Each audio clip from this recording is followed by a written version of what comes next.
Bonjour Isabelle. Bonjour Eve-Marie. Ce matin, on passe du temps dans le rayon des huiles ensemble. C'est vrai qu'on va souvent se tourner vers l'huile d'olive, mais les huiles produites ici au Québec offrent vraiment plusieurs avantages. Puis il faut en parler aujourd'hui. Il faut en parler parce qu'on a tellement, Eve-Marie, une belle variété d'huiles produites au Québec avec des grains du Québec, des transformateurs québécois aussi. Puis on veut encourager l'achat local, c'est important, c'est notre économie. Oui. Donc on se tourne vers des huiles d'ailleurs alors qu'on a des petits trésors ici.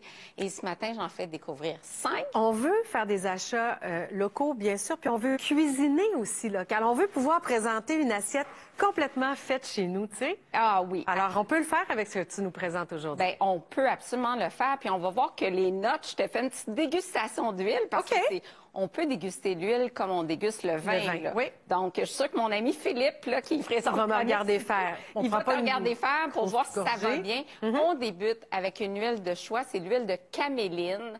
C'est un grain ancien, mais qu'on cultive depuis peu au Québec.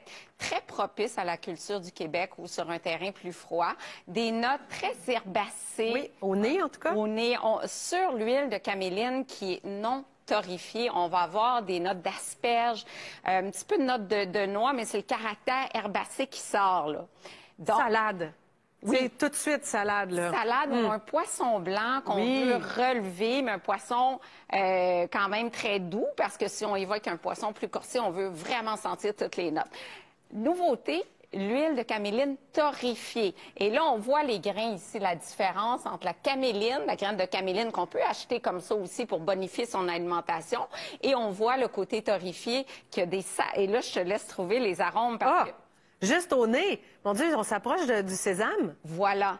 On est vraiment plus sésame, arachide grillé, donc plus propice à des sautés asiatiques. La particularité de cette huile-là, c'est qu'on a beaucoup d'oméga 3. Oméga 3, c'est un bon gras. Bon, pas le même gras qu'on va retrouver dans le poisson, mais un autre type de gras qui est essentiel pour la santé parce qu'on ne peut pas le synthétiser. Et en plus, l'huile de caméline, elle a un point de fumée qui est vraiment élevé.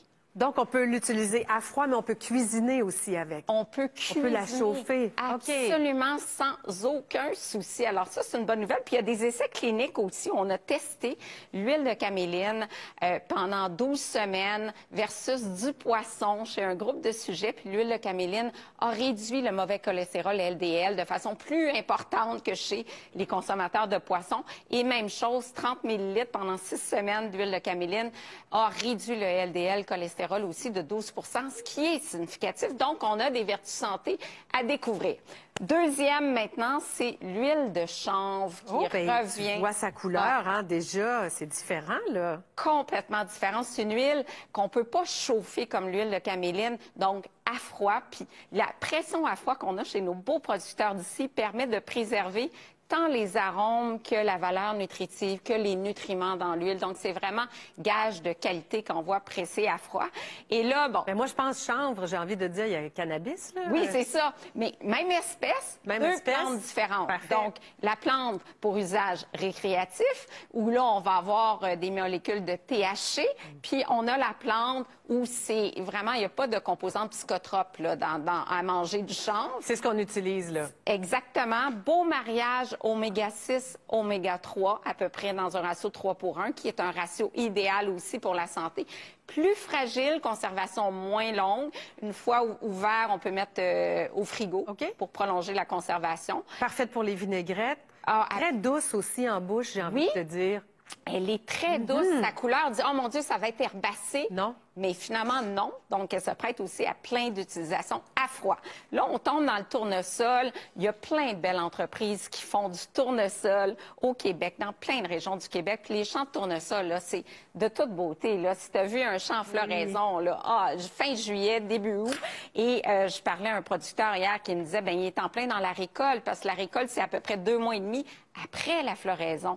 Donc, c'est particulier, la récolte de tournesol, mais c'est plein de jaune là, dans les champs. Là, tu sais, la couleur est belle, belle, Puis belle. le tournesol fait face au lever du soleil, donc c'est vraiment magnifique. Il y en a plusieurs qui offrent d'ailleurs des visites aux touristes. Vas-y, parce que le tournesol du Québec, pressé à froid, biologique dans la plupart des cas, on est beaucoup plus dans un produit quand même plus savoureux qu'un tournesol commercial qui est désodorisé. On les voit, les beaux champs de tournesol. Regardez comment c'est de toute beauté. Je te dirais qu'au nez, pas très présent, en bouche plus.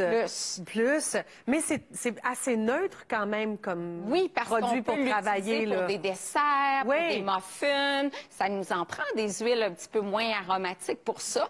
Elle se distingue notamment pour son contenu en vitamine E. C'est pas pour rien qu'on l'utilise beaucoup dans la cosmétologie, donc des crèmes. On utilise beaucoup le tournesol parce qu'il y a beaucoup de vitamine E. Et c'est une huile élevée en acide oléique, qui est le gras qu'on trouve dans l'huile d'olive. Donc, toutes ces huiles-là faites au Québec, c'est un cultivar qui donne des huiles qui ressemblent au profil de l'huile d'olive. Donc, en haut de 75 d'acide oléique. On est même dans 85-90 dans ces cas-là. Donc, très, très bon pour la santé cardiovasculaire. Ensuite, on tombe à l'huile de lin. Là, l'huile de lin, on est plus intense côté goût. C'est une huile qui est plus fragile, qu'on produit très, très bien au Canada. Au Québec, on a vraiment des belles terres pour ça. L'huile de lin, beaucoup plus aromatique. C'est la plus riche en oméga 3. Donc, oui, intense. Surprenante. Surprenante. Oh, elle a un petit kick en partant. Un petit kick, donc smoothie, tu sais, ça se mélange très bien. Des petits fruits le matin, smoothie, ça donne toute la dose d'oméga 3 qu'on a besoin. Une amertume à laquelle on est moins habitué dans une huile. Là. Oui, oui. Donc, c'est pour ça qu'avec des petits fruits genre banane, smoothie, elle est plus fragile, on le voit. Donc, conservation de 10 mois et non pas de 24-30 mois là, selon les autres. Puis est-ce qu'on peut la chauffer, celle-là? Est-ce qu'on peut? Non, plus, à froid aussi. Froid. Huile de finition. Mais le matin, on dit une cuillère à thé, on a nos besoins d'oméga 3 pour la journée, autant pour les femmes que les hommes. Puis la dernière, mais on la connaît beaucoup, on en parle beaucoup, le canola.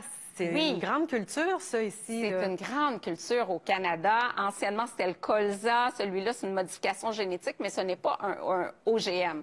Juste un croisement qui donne une huile qui produit bien partout au Canada, mais au Québec aussi. Et je savais même pas qu'on faisait du canola au Québec.